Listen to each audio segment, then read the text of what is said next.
কুৰু বংশ ভাৰতীয় ইতিহাসৰ এক শক্তিশালী আৰু গুৰুত্বপূৰ্ণ ৰাজবংশ আছিল। পাণ্ডৱ আৰু কৌৰৱৰ এই কুৰু বংশতেই জন্ম হৈছিল।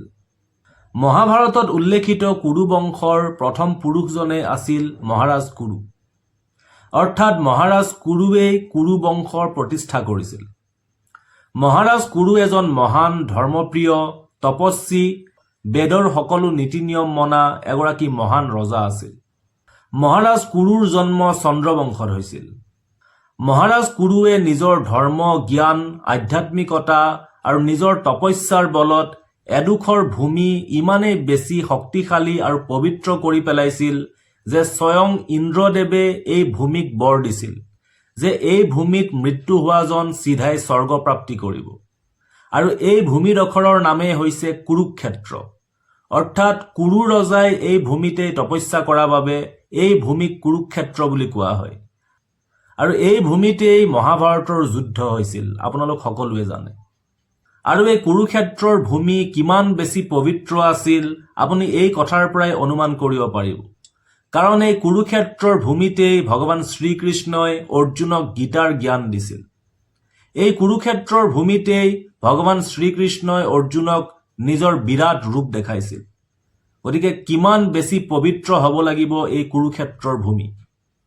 আৰু এই কুৰুক্ষেত্ৰৰ ভূমি একমাত্ৰ মহাৰাজ কুৰুৰ তপস্যাৰ ফলতহে পবিত্ৰ হৈছিল। ৰজা কুৰুৰ পিতা আছিল মহান ৰজা সম্বৰণ আৰু মাতৃ আছিল সূৰ্যদেৱৰ পুত্ৰী তাপ্তি। এতিয়া আপোনালোকক মহাৰাজ কুৰু বা কুৰু বংশৰ সম্পূৰ্ণ বংশাৱলীৰ বিষয়ে মই আপোনালোকক নামবিলাক কৈ যাম, গতিকে আপোনালোকে মন দি শুনি যাওক। পুৰাণত উল্লেখিত অনুসৰি ব্ৰহ্মাৰ মানস পুত্ৰ হৈছে অত্ৰি ঋষি আৰু অত্ৰি ঋষিৰ পুত্ৰ হৈছে চন্দ্ৰদেৱ আৰু চন্দ্ৰদেৱৰ পুত্ৰ হৈছে বুধ। বুধৰ পুত্ৰ হৈছে পুৰুৰবা ৰজা। পুৰুৰবা ৰজাৰ পুত্ৰ হৈছে আয়ু। আয়ুৰ পুত্ৰ হৈছে ৰজা নহুষ। ৰজা নহুষৰ পুত্ৰ হৈছে যজাতি আৰু যজাতি ৰজাৰ পুত্ৰ হৈছে পুৰু আৰু পুৰু ৰজাৰ পুত্ৰ জন্মেজয় প্ৰথম। ইয়াত জন্মেজয় এজন প্ৰথম জন্মেজয় হয় আৰু দ্বিতীয়জন জন্মেজয় অভিমন্যুৰ পুত্ৰ পৰীক্ষিত ৰজাৰ যিজন পুত্ৰ আছিল তেওঁৰ নামো জন্মেজয় আছিল। গতিকে এইজন জন্মেজয়ো বেলেগ আৰু পৰীক্ষিত ৰজাৰ পুত্ৰ জন্মেজয়ো বেলেগ।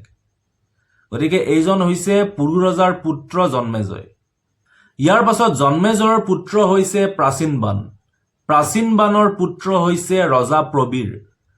ৰজা প্ৰবীৰৰ পুত্ৰ হৈছে মনস্যু। মনস্যু ৰজাৰ পুত্ৰ হৈছে অভয়ত আৰু অভয়ত ৰজাৰ পুত্ৰ হৈছে সুদুম্ন। সুদুম্নৰ পুত্ৰ হৈছে বহুগৱ। বহুগৱৰ পুত্ৰ হৈছে সম্যাতি। সম্যাতিৰ পুত্ৰ হৈছে অহম্যাতি। অহম্যাতি ৰজাৰ পুত্ৰ হৈছে ৰুদ্ৰাশ্ব।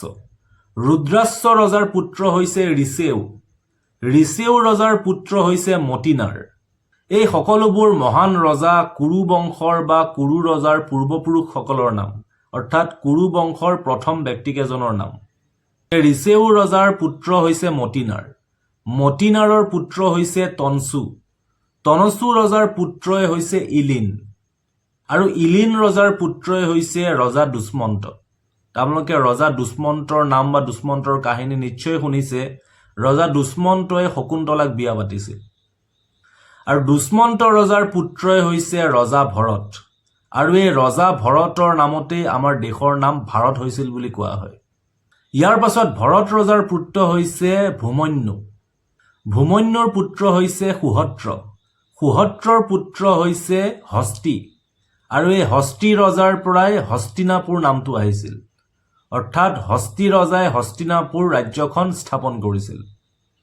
সুহত্ৰ ৰজাৰ পুত্ৰই হৈছে হস্তি আৰু হস্তি ৰজাৰ পুত্ৰ হৈছে বিকুণ্ঠন। বিকুণ্ঠন ৰজাৰ পুত্ৰ হৈছে অজমিত। অজমিত ৰজাৰ পুত্ৰ ঋক্ষ আৰু ঋক্ষ ৰজাৰ পুত্ৰই হৈছে ৰজা সম্বৰণ আৰু এই সম্বৰণ ৰজাৰ পুত্ৰ ৰজা কুৰু আৰু এই ৰজা কুৰুৰ নামতেই বংশটোৰ নাম কুৰু বংশ হ'ল।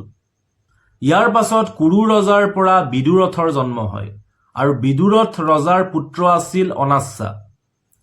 অনাস্যা ৰজাৰ পুত্ৰ হৈছে পৰীক্ষিত প্ৰথম। এইজন পৰীক্ষিতো বেলেগ পৰীক্ষিত হয়।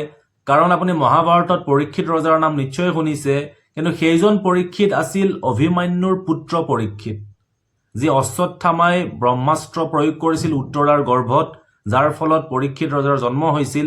সেইজন পৰীক্ষিতো বেলেগ আৰু এইজন পৰীক্ষিতো বেলেগ। এইজন পৰীক্ষিত হৈছে অনাস্যাৰ ৰজাৰ পুত্ৰ পৰীক্ষিত প্ৰথম। ইয়াৰ পাছত পৰীক্ষিত ৰজাৰ পুত্ৰ হৈছে ৰজা ভীমসেন।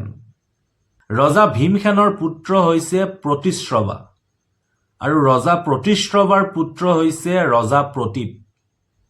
ইয়াৰ পাছত প্ৰতীপ ৰজাৰ পুত্ৰ হৈছে শান্তনু, আৰু শান্তনু আৰু গংগাৰ পুত্ৰই হৈছে দেৱব্ৰত, অৰ্থাৎ পিতামহ ভীষ্ম। মহাৰাজ শান্তনুৰ দুগৰাকী পত্নী আছিল, গংগা আৰু সত্যৱতী। আৰু সত্যৱতীৰ পৰা চিত্ৰাংগদ আৰু বিচিত্ৰ বীৰ্যৰ জন্ম হয়।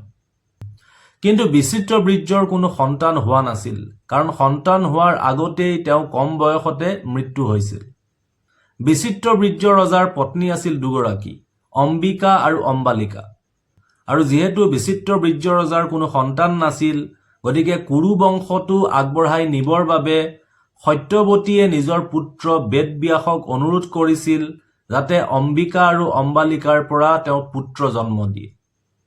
আৰু মাতৃ সত্যৱতীৰ অনুৰোধ ৰক্ষা কৰি মহৰ্ষি বেদব্যাসে অম্বিকাৰ পৰা ধৃতৰাষ্ট্ৰ, অম্বালিকাৰ পৰা পাণ্ডু আৰু এগৰাকী দাসীৰ পৰা বিদুৰৰ জন্ম দিয়ে।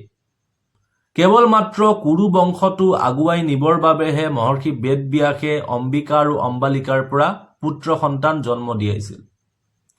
আৰু ইয়াৰ পাছত ধৃতৰাষ্ট্ৰ আৰু পাণ্ডুৰো কোনো নিজৰ সন্তান নাছিল।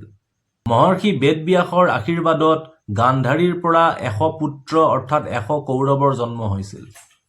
আৰু পাণ্ডু পত্নী কুন্তি আৰু মাদ্ৰীৰ পৰা দুৰ্বাসা ঋষিৰ আশীৰ্বাদত পঞ্চ পাণ্ডৱৰ জন্ম হৈছিল। এয়াই আছিল কুৰু বংশৰ ইতিহাস। ইয়াৰ পাছতে মহাভাৰতৰ যুদ্ধ হয় আৰু যুদ্ধৰ ঘটনাখিনি আপোনালোক সকলোৱে জানে। চাওক, এই সকলোবোৰ কথা বা সকলোবোৰ নাম ইণ্টাৰনেটত চাই পেলাইহে ধৰক গম পোৱা গৈছে। আপুনি ভাবক যে আমাৰ ভাৰতৰ ইতিহাস কিমান বেছি চহকী আৰু শক্তিশালী আছিল। আশা কৰোঁ ভিডিঅ'টো আপোনালোকৰ বহুত ভাল লাগিল আৰু বহুত নজনা কথা আজি গম পালে। গতিকে ভিডিঅ'টো আপোনালোকে শ্বেয়াৰ কৰি দিব যাতে বহু মানুহে গম পায় এইবিলাক কথা। আজিলৈ বাই বাই।